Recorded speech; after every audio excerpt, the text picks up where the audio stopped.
ঈসা আলাইহিস সালামের নামের পূর্বে বা নামের পরে ঈসা ইবনে মারিয়াম বলা হয়, ওনার নামের সাথে ইবনে কেন বলা হয়, ব্যাখ্যা কি? আজকের এই বিষয়টি নিয়ে আলোচনা করবেন প্রখ্যাত আলেমে দ্বীন শেখ আহমদুল্লাহ। চলুন বিষয়টি দেখে আসি। ঈসা আলাইহিস সালামের নামের পূর্বে বা নামের পরে ঈসা ইবনে মারিয়াম বলা হয়, ওনার নামের সাথে ইবনে কেন বলা হয়, ব্যাখ্যা কি করবেন? দেখুন, ইবনুন মানে ছেলে, অতএব যদি কেউ মায়ের নামকে যুক্ত করে এরকম বলে যে কথার কথা আব্দুল্লাহ ইবনে মারিয়াম, মানে মারিয়ামের ছেলে আব্দুল্লাহ, তো সেটাও চলে, বিশেষ করে যদি তার বাবার না থাকে। এটা একমাত্র ঘটেছে ঈসা আলাইহিস সালামের ক্ষেত্রে, যে আল্লাহ তাআলা তাকে বাবা ছাড়া দুনিয়াতে সৃষ্টি করেছেন, পাঠিয়েছেন, এই জন্য তিনি মায়ের দিকে সম্বন্ধ হয়েছেন যে মারিয়ামের ছেলে। বাকি সবাই সাধারণত সচরাচর সম্বন্ধ হবেন বাপের দিকে। অতএব ইবনুন এটা বলা হবে মূলত তার বাপের নামের আগে, যে অমুক ইবনে অমুক। কিন্তু ঈসা আলাইহিস সালামেরটা মায়ের নামের আগে হয়েছে, যেহেতু তার বাবা ছাড়া আল্লাহ তাআলা তাকে পাঠিয়েছেন। এরপরে প্রশ্ন হলো, আমি একজন নবমুসলিম, আমি গত 1 বছর আগে ইসলাম গ্রহণ করেছি, আলহামদুলিল্লাহ। আমার বয়স 24 বছর।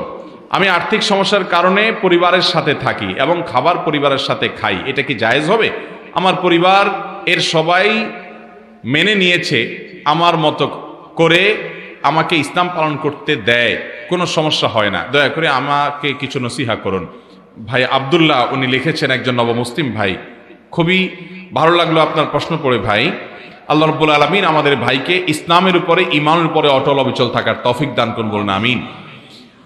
যদি কোনো মানুষ অন্য ধর্ম থেকে ইসলামে আসেন, ইসলামের সত্যতা উপলব্ধি করার পর আলহামদুলিল্লাহ, আহলান ও সাহলান, মোস্ট ওয়েলকাম ইসলামে তাকে।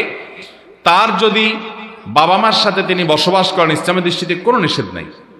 তিনি বাবা মার সাথে শুধু বাবা মা কিছু হারাম কিছু খাওয়াতে চাইলে সেটা উনি খাবেন না, হালাল কিছু বাবা মাকেও খাওয়াবেন, বাবা মা থেকেও খেতে পারেন, তাদের সাথে যৌথভাবে বসবাস করতে অসুবিধা নাই।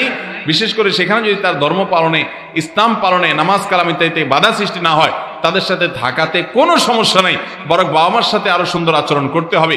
আল্লাহ বলেছেন, ওয়াসাহিবহুমা ফিদ দুনিয়া মারুফা, তোমার বাবা মা যদি অমুসলমান হয় দুনিয়াতে, তাদের সাথে সুন্দরভাবে বসবাস করবা এবং তাদের সাথে সুন্দরভাবে সঙ্গ দিবা। তাহলে বোঝা গেল তাদের সাথে থাকতে ইসলাম নিষেধ করে না। বর্তমানে যারা জমির ব্যবসা করে, অর্থাৎ দালালি ব্যবসা, ইসলামের শরীয়ত মোতাবেক এই ব্যবসা কতটুকু হালাল?